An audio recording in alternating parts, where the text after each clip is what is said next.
महात्मा गांधी जी।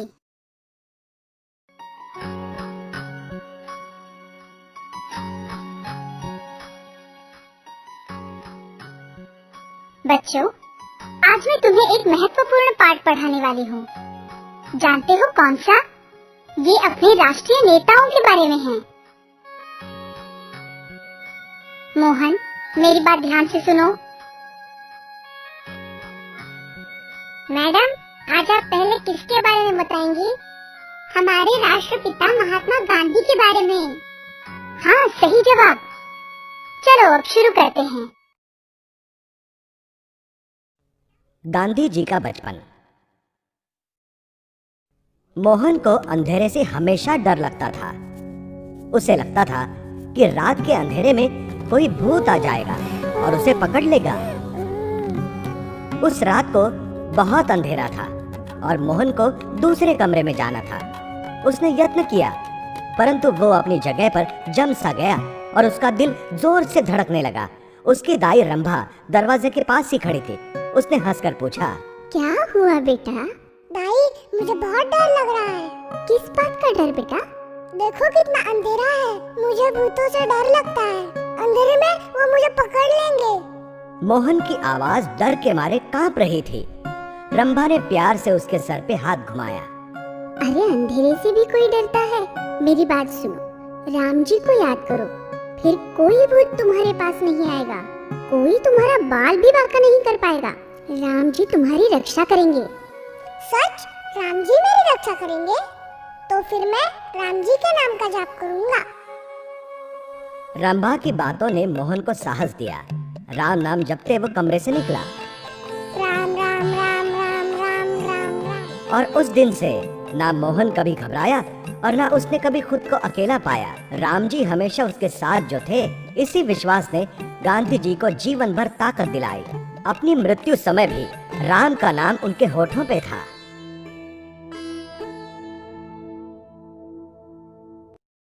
चोरी और पश्चाताप।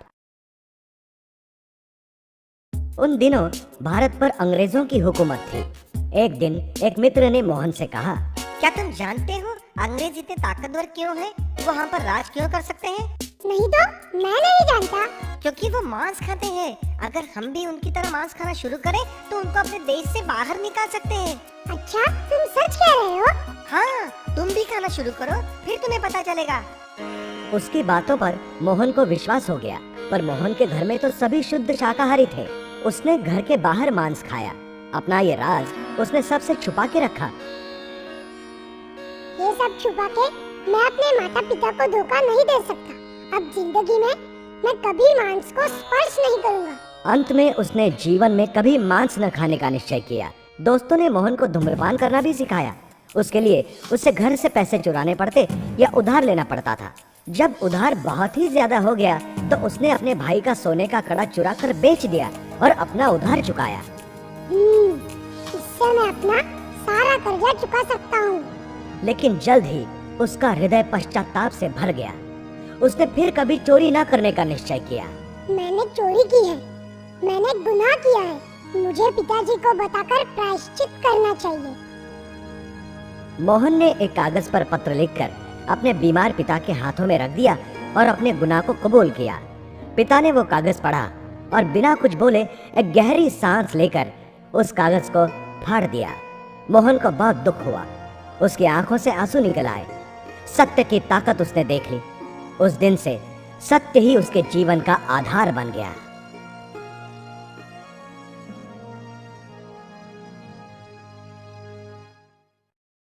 सत्य की राह पर। मोहन राजा हरिश्चंद्र का नाटक देखना चाहता था। वो अपने पिता के पास गया, पर वो काम में बहुत व्यस्त थे। पा, चलो ना, नाटक देखने चलते हैं। कौन सा नाटक बेटा? राजा हरिश्चंद्र। देखो बेटा, मैं काम में थोड़ा व्यस्त हूँ, किसी और दिन चलते हैं। तो मैं मेरे दोस्तों के साथ जाऊँ? ठीक है, पर अपना ख्याल रखना और खत्म होते ही जल्दी घर वापस आना। नाटक में राजा हरिश्चंद्र अपना सत्य वचन निभाने के लिए अपना राज्य, पत्नी और बच्चों को खो देता है। नाटक के अंत में सभी की आंखों से आंसू निकल आए। उस कहानी ने मोहनदास के मन पर बहुत गहरा प्रभाव डाला। उसने सोचा कि उसे भी राजा हरिश्चंद्र की तरह ऐसी शक्ति मिल जाए जिससे वो सत्य की खातिर किसी भी संकट का सामना कर सके। वो एक महान आदमी थे। सत्य की रक्षा के लिए उन्होंने अपना राज्य, अपना परिवार दांव पे लगा दिया। ये नाटक बहुत ही अच्छा है। इसने मुझे सत्य की ताकत दिखाई। हम सभी को उनकी तरह सत्यमय जीवन बिताना चाहिए। ये तो असंभव है मोहन। क्यों असंभव क्यों? हम जैसे लोगों के लिए ऐसा जीवन बिताना कठिन है। पहले भगवान पर विश्वास होना चाहिए, फिर कड़ी मेहनत से हम अपना जीवन सत्यमय कर सकते हैं। आज इसी क्षण से मैं केवल सत्य की राह पर चलूंगा। मोहन, ये इतना आसान नहीं है। ठीक है, देखते हैं। और उस दिन से मोहन ने सत्य में जीवन बिताना शुरू किया। बड़ा होकर उसने अपना जीवन सत्य के लिए दांव पे लगाया। सत्य और साहस ने उसे जीवन की अत्यंत कठिन परीक्षा में विजयी बनाया, जिसे देखकर सारा संसार स्तिमित रह गया।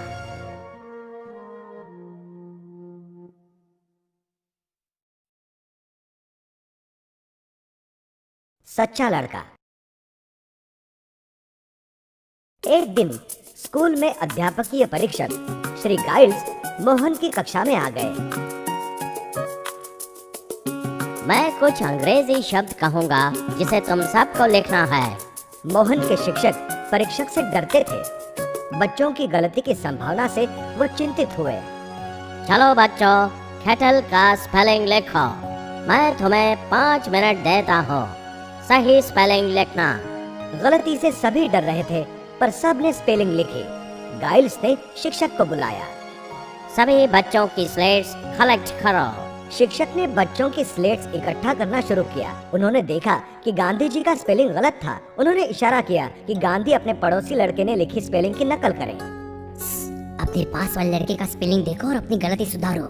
लेकिन गांधी ने ऐसा करने से इनकार किया। श्री गाइल्स चले गए। गांधी, तुमने नकल क्यों नहीं की? मैंने तुम्हें इशारा किया था, तुमने देखा नहीं? देखा गुरुजी, पर मुझे नकल नहीं करनी थी। तुम अकेले ही हो जिसका उत्तर गलत है। जानता हूँ गुरुजी, पर मैं गलत रास्ता नहीं अपनाना चाहता।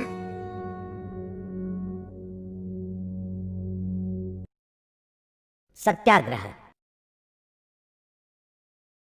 साउथ अफ्रीका में भारतीयों को शूद्र समझा जाता था तथा हीनता से देखा जाता था। उन्हें कुली बुलाया जाता था। जल्द ही गांधी जी को भी ये अनुभव सहना पड़ा। गांधी जी रेलवे के प्रथम श्रेणी से प्रिटोरिया जा रहे थे। बीच में एक यूरोपियन यात्री वहां दाखिल हुआ और उसने वहां गांधी जी को देखा। तुम यहाँ क्या कर रहे हो? चलो निकल जाओ यहाँ से। मेरे पास यहाँ का टिकट है, मैं यहाँ बैठ सकता हूँ। लेकिन यह कक्ष सिर्फ गोरों के लिए है। तुम अभी यहाँ से निकलो, वरना मुझे स्टेशन मास्टर से शिकायत करनी पड़ेगी। मेरे पास इसी श्रेणी का टिकट है और मुझे यहाँ बैठने का पूरा हक है। उस आदमी ने स्टेशन मास्टर से शिकायत की। इस कुली को बाहर निकालो और 3रे दर्जे में डालो। तुम ऐसा नहीं कर सकते, मेरे पास प्रथम श्रेणी का टिकट है। गांधी जी ने उससे बहस करने की कोशिश की, पर उनकी बात किसी ने नहीं सुनी। हे मिस्टर, तुमने सुना नहीं हमने क्या कहा? अब मुझे जबरदस्ती करनी पड़ेगी। पुलिस वाले ने गांधी जी को उनके सामान के साथ बाहर ढकेल दिया। ट्रेन चली गई। गांधी जी ने कड़ी सर्दी में रात गुजारी, लेकिन उन्होंने अपने सामान को छुआ तक नहीं। इस घटना ने उनके जीवन का रास्ता ही बदल दिया। ये तो पूरी मानवता पर अन्याय है, मैं इसका मुकाबला करूंगा। उन्होंने ऐसे अन्याय के विरुद्ध सत्य के हथियार का इस्तेमाल किया और आगे इसी हथियार को सत्याग्रह नाम दिया गया। आज्ञाकारकता। एक दिन गोपाल कृष्ण गोखले गांधी जी के आश्रम गए। आश्रम और वहां के उपक्रम देखकर वो बहुत प्रभावित हुए। जिस तरह से आप ये आश्रम चलाते हैं, मैं बहुत प्रभावित हुआ। आप इन्हें क्या उपदेश देते हैं? मैं समाज को कई अच्छे उपदेश देता हूँ। मुख्यतः बड़ों की आज्ञा का पालन, अपने कर्तव्यों के प्रति आदर और श्रद्धा। इस बात को आप इतना महत्व क्यों देते हैं? आपने श्रवण की पितृभक्ति के बारे में पढ़ा या कुछ देखा है? याद नहीं आ रहा, पर मुझे लगता है कि मैंने पढ़ा है। ये एक आज्ञाकारी लड़के की कहानी है। वो अपने अंधे माता पिता की हर आज्ञा का पालन करता था। मैंने श्रवण की पितृभक्ति का एक नाटक बचपन में पढ़ा था। अपने अंधे माता पिता के प्रति श्रवण का प्रेम और उनकी हर आज्ञा का पालन, इन्होंने मेरे मन पर गहरा प्रभाव डाला है। कैसे उसने अपने वृद्ध माता पिता के प्रेम और आज्ञा पालन के लिए हर संकट का सामना किया। मैं अपने शिष्यों को यही शिक्षा देता हूँ। ये बात उन्हें एक अच्छा इंसान बनाने में मदद करती है। सच कहा आपने। हमें हमारे बड़ों द्वारा दी गई शिक्षा का अनुकरण करना चाहिए और उन्हें अपनी अगली पीढ़ियों तक पहुंचाना चाहिए।